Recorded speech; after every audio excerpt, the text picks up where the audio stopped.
Tambalan na!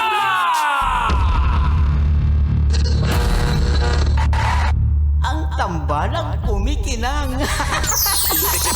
Coliala and Diego Bandido.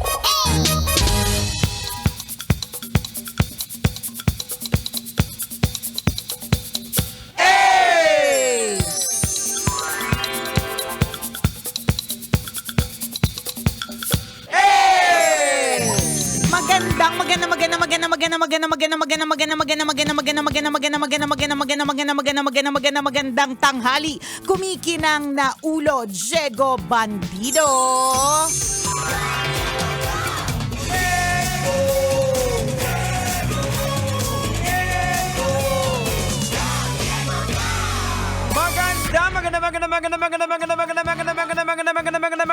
Magandang tanghali. Kumikinang ina.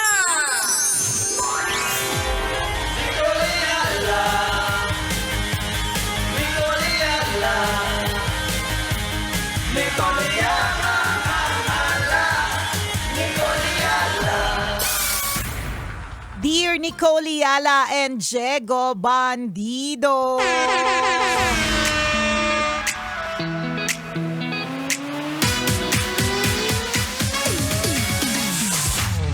Seryosong tanong. Ay, bakit? Bakit ka may seryosong tanong? Meron ba kaming seryosong sagot? Tingin mo sa amin mga loko-loko. Kaya nga. Huwag kang nagtatanong ng seryoso sa amin. Seryosong tanong. Paano nga po ba gumising sa umaga or gumising sa isang araw na inspired? Kasi parang feeling ko po sa bawat paggising ko sa umaga, parang ang bigat-bigat po sa pakiramdam. Paano nyo po nagagawa na lagi po kayong energetic? Thank you, Tambalan. Sana ma-meet ko kayo at makapagpadala ng alay soon. Yun! Ayun! Yun ang gusto namin. Yun ang gusto naming seryosohin mo. Yan. Seryosong sagot, kailangan may alay. Ayan. Pero hindi ka rin sigurado yung pagising namin, magaan yung pakiramdam. Correct. Alam mo, sa totoo lang, ang dami naming napepeke dito sa kung paano nyo po kami naririnig sa ere. Oh. Alam mo, when people get to see us in real life, ang expectation nila lagi sa amin ay parang lagi kaming may punchline. Oh, yung lahat na makasalubong mo, kakausapin correct, mo. ganon. Lagi na. Basta yung ganon, o kaya tatawa kami lagi, ganyan. Hindi, no. Hindi po kami talaga ganon. May mga ibang tao na ganon siguro kung ano sila sa anong pinapakita nila kunyari sa kanilang work as an entertainer, ganon talaga sila in real life. Hindi naman namin sinasabing totally iba kami. Kasi ang Nicole Yala at Diego Bandido sa ere ay may sapak. Correct. Ang Michael at ang Emmy, yan po yung mga tunay namin mga pangalan, may sapak din naman in real life. Ang lakas po kaya. So hindi rin naman talaga natin siya madidistinguish. Kasi siguro iniisip nila, madami ako nare-receive na messages na ganyan. Siguro pagkasama ka namin sa party, parang ang saya-saya ng party, o kaya siguro parang laging maingay yung barkada o sa bahay ninyo, ganon. Tapos hindi ka na tumatahimik kasi dighay lang yung pahinga mo eh. Correct, kasi 'di ba yun yung tagline ko, dighay lang ang pahinga. So ina-expect nila ganon. Hindi po all the time. Ayan. May mga switch po kami na minsan talagang yung utak namin nandun talaga sa zone na kaya naming mag-drop ng maraming punchline, ganyan. Pero meron din kaming mga sapak mode na gusto namin tahimik lang. At sa totoo po mga kabisyo, pag off-air po, nakakulong po kami ni Nicole. Correct. Siya nakakulong sa opisina niya, ako nakakulong sa recording. Totoo, pag wala kami sa mga namin, wala dito. Ayan.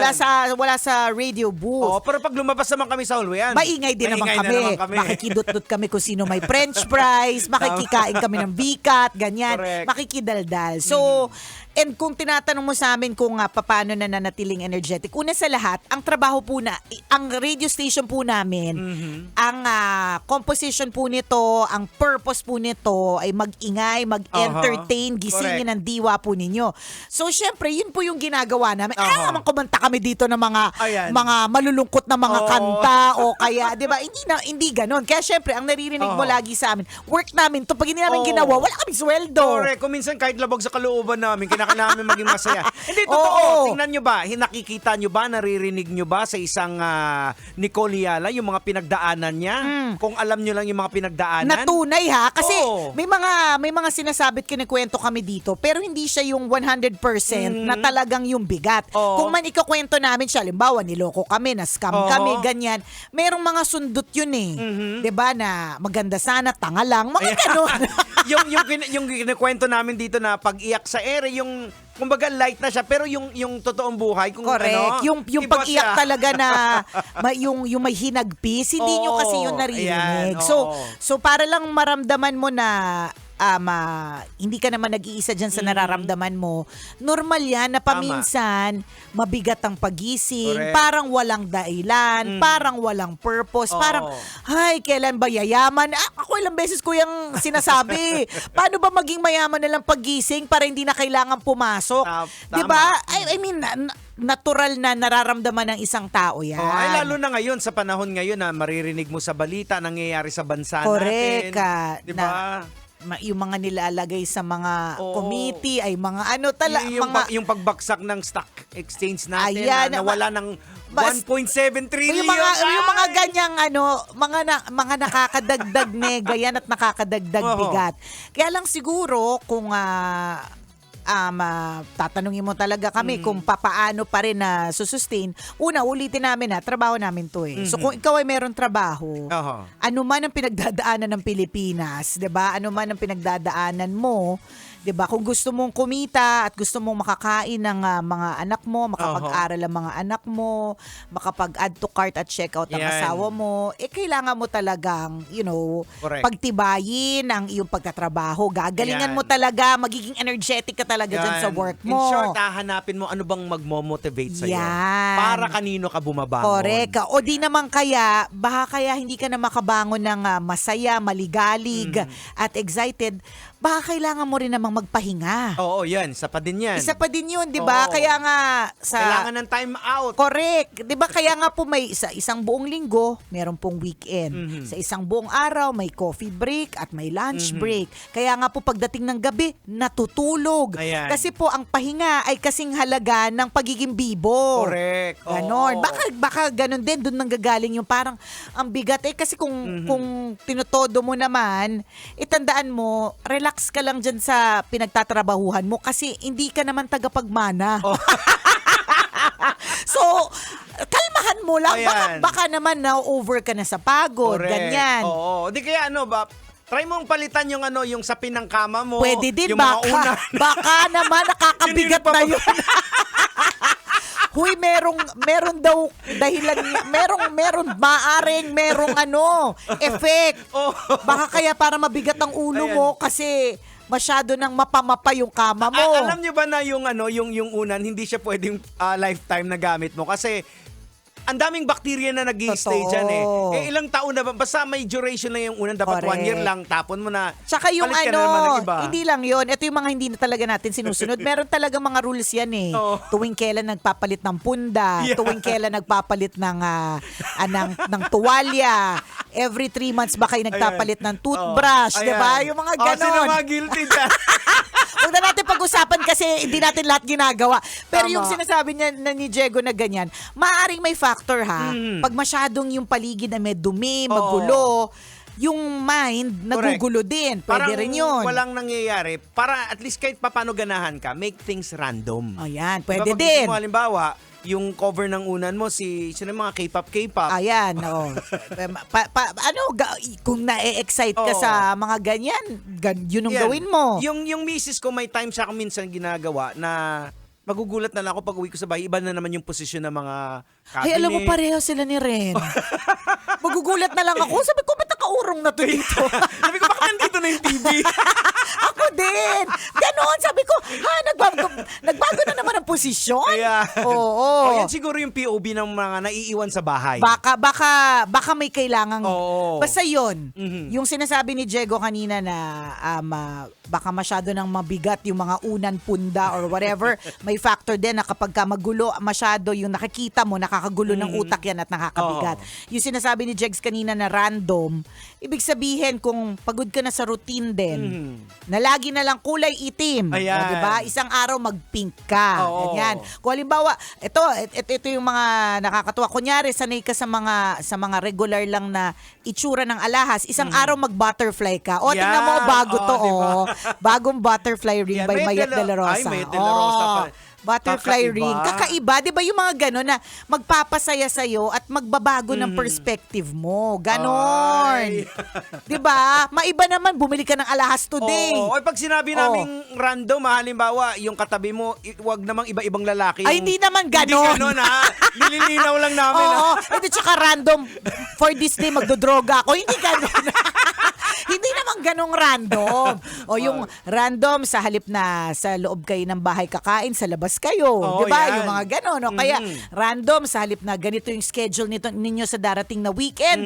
Pupunta kayo na market activity center. Yan, lalo na sa Sabado. Nandyan kami sa Sabado. Oo. Kung halimbawa parang pagod na pagod ka na, parang gusto mo nang relax man lang o kaya makakita ng mga bagong tao or ma-meet yung mga paborito mong mga DJ, ayan, pwede tayo magkita-kita sa darating na Saturday, October 11 sa Market Activity Center para sa Ayan. event namin na collab. Ayan. Nandiyan Sa po mga kami. magsisimula, gusto maging influencer. Ayan. O gusto ma-experience yung paano maging DJ, magtanong Correct. sa amin. At gusto, kunyari, naku-curious lang kayo gaano kakinang ang ulo ni Yun. Diego Bandido.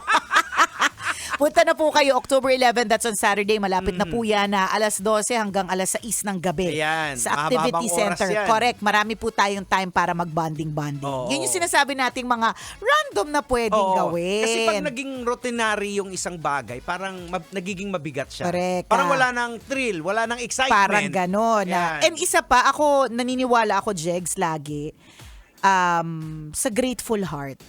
Si minsan na nirereklamo natin ang napakaraming bagay.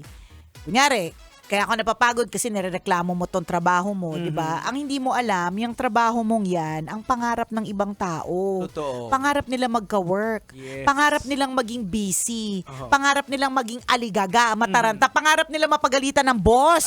Meron akong kakilalang ganyan. Sa sobrang tagal niyang hindi nakahanap ng work, talagang sinasabi niya to, sabi niya, ang prayer niya talaga ganito, Jegs, literal, Lord, please, bigyan niyo naman po ako ng boss na pagagalitan ako.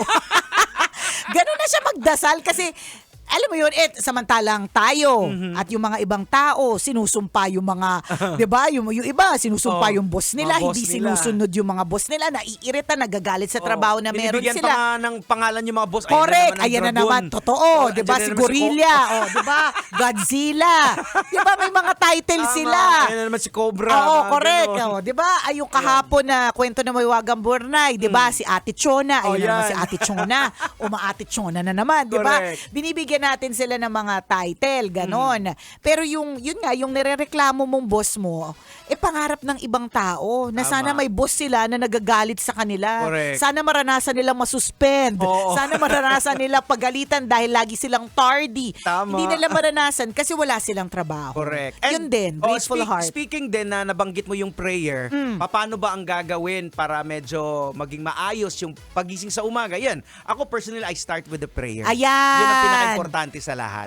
Saan po tayo nag-uumpisa ng umaga? Ayan, Hawak oh. ng cellphone. Yan. Oh. Nauna pang nag-update yung boss mo sa'yo or nauna ka pang mag-update ng chika sa kaibigan mo kesa pag-update kay Lord na, Lord, Correct. salamat po, ginising mo Ayan. ako today. Tapos pagising mo sa cellphone ang uunahin mo, Oh. nakita mo, nabubwisit ka sa mga pangyayari sa Ayan. bansa natin, mabigat talaga yun. Correct. Diba? So, nawawalan ka na ng gana. Tama. So, kumaga, binibigyan ka namin ng idea kung bakit nga ba ang bigat-bigat ng Oo. pakiramdam mo, ganon. Tama. Pero lagi mong iisipin, hindi ka nag-iisa. May Oo. mga times din na ganon kami. Lahat tayo. Tama. At ang pinaka-importante sa lahat, huwag mong kakalimutan yung alay mo. Tama! Seryoso yun. Oras natin, 12:39. Ako pong kumikinang na ulo, Diego At Bandido. akong kumikinang ina mo, Nicole Liala. Kailangan pa bang i-memorize yan? Basic!